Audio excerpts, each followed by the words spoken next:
this is a quick presentation on what we've been doing for TCL and in terms of the overhead wiring in 3D space. Now, TCL has been delivered for 100% Glen Iris to Coburn, which is Glen Iris Tunnel where my mouse is, all the way to Coburn Tunnel, Coburn Station. Mouse is now. Now, it consists of about 49 cross-section sheets, and currently we're seeing the top-down view. So as I zoom in, we can see this. These are the structures here, which produces a cross-section. Got cross-section ready, but let's quickly zoom into the 3D space to highlight the modeling.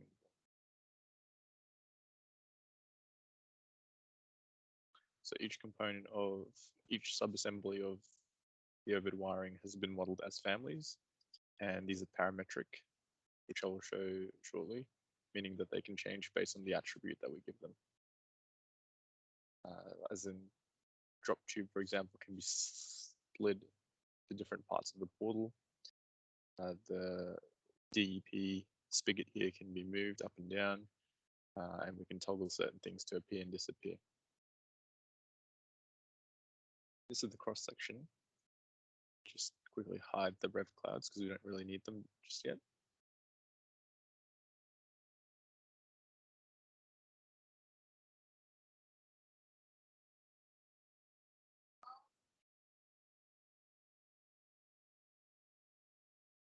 Okay, so without the revision clouds, we can see that once we set up a sheet, all it is taking in the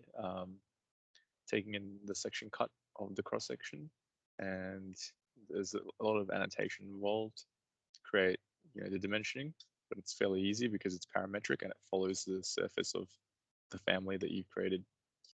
I'll demonstrate here, for example, if I want to toggle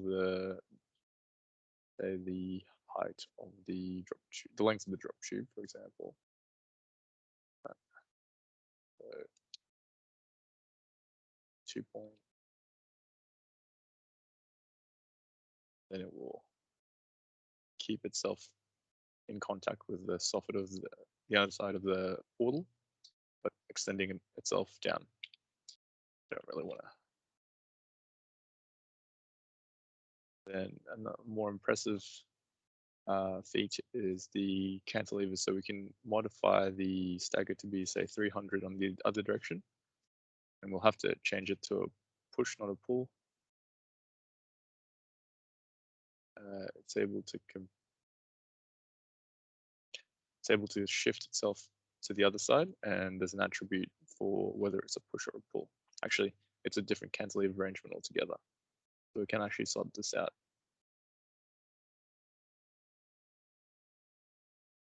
To the form.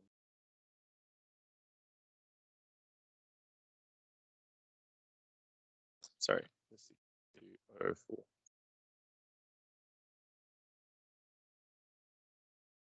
And you can see that there's a bit of a switch there that just happened with the registration arm. And one more thing, just to show its full capabilities, we can also arrange it to have a higher contact wire height or even a lower contact wire height.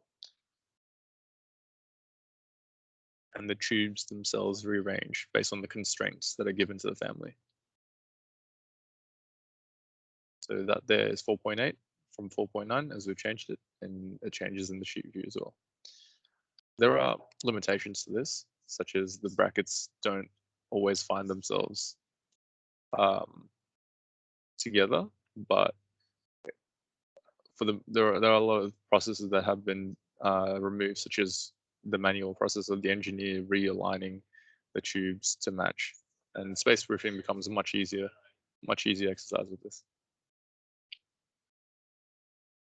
But all my changes because I don't want them. Okay. And lastly, some of these outputs, especially for the 25 kilovolt system, this is quite good, quite handy because it spits out all the tube lengths without having to measure every single time. So it's very good. And the allocation table, for the most part, is quite smart. Some limitations to this, but I think if we revised the process a second time, we may be able to get much faster flow. And then notes, and yeah, normal title sheet. Thanks.